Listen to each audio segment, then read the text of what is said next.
राणा सांगा ने गागरोन की ओर देखा और फिर मालवा की सेना की ओर। उन्होंने कोई घोषणा नहीं की, केवल ध्वज को आगे बढ़ने का संकेत दिया। उसी क्षण गागरोन के द्वार खुले। दुर्ग के भीतर से राजपूत दल एक साथ बाहर निकले। यह अचानक नहीं था, यह पहले से तय क्षण था।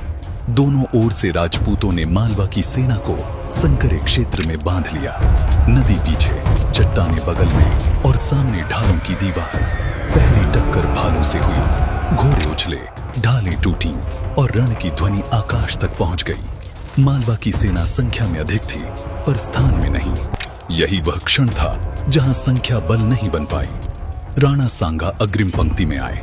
उनकी तलवार पहली बार म्यान से निकली, एक बार फिर दूसरा, और मार्ग खुलता चला गया। राजपूत सैनिक यह देखकर और तीव्र हो गए। वे जानते थे, जहां उनका नायक आगे है, वहां पीछे हटने का कोई प्रश्न नहीं।